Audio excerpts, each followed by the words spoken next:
Hey, ladies and gentlemen, this is Carmine Sabia for Explain America, and I got to tell you, this shutdown's been really hard on Hakeem Jeffries, Schumer, and the Democrats, and it's starting to show a lot of cracks. Before we get started, please make sure you like, comment, share, and subscribe. Those little things really help us out, and they help our channel continue to grow.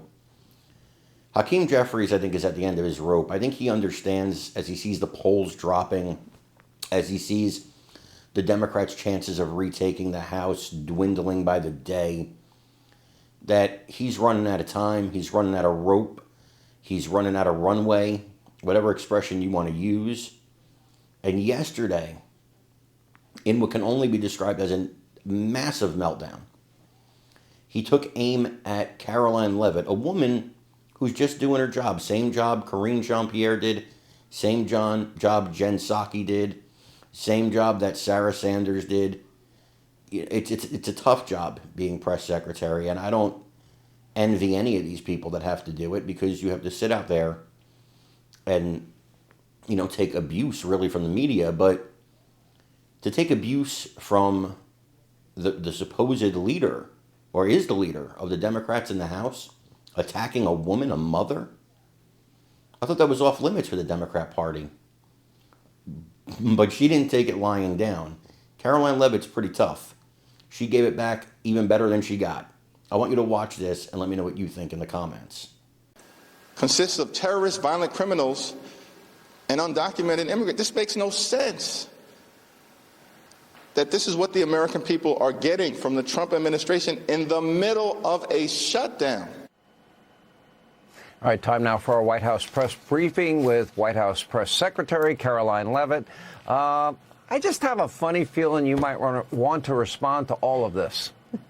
I sure would, Sean, and thank you for giving me the opportunity to do so. Look, Hakeem Jeffries is simply lashing out because he knows that I am telling the truth about the modern-day Democrat Party. What I said, and it is a fact, is that the Democrat Party caters more to pro-Hamas terrorists, illegal aliens, and violent criminals. And let me walk Hakeem through the facts of that statement. When it comes to pro-Hamas terrorists, it was Hakeem's House Democrat caucus that voted against a resolution condemning the October 7th attack on Israel. It was Hakeem Jeffries' Democrat caucus that supported and encouraged the pro-Hamas protests that ravaged college campuses and engaged in illegal harassment of Jewish students across the United States of America under Joe Biden's administration. When it comes to illegal aliens, the American people know the truth about that. The Democrats allowed them to flood our country. Why?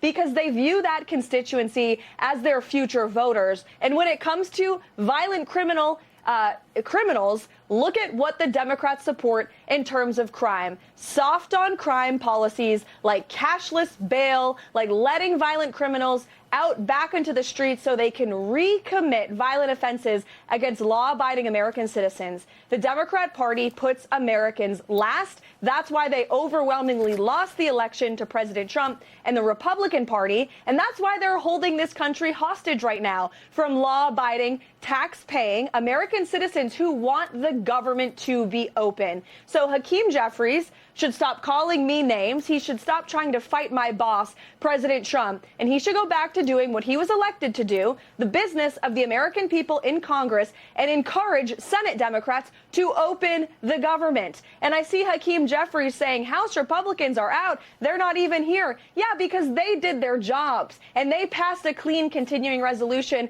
at the behest of President Trump to keep the government open. And now Senate Democrats and Chuck Schumer are blocking that to fight Donald Trump, and it's despicable. Okay, I want to set the record straight here, because he lied in what he's saying, and Democrats have been lying about this as well. And I watched you one day at the podium, and you laid out the facts. They are demanding $1.5 trillion in new spending to keep the government open for 7 weeks. Wow, that's a lot of money.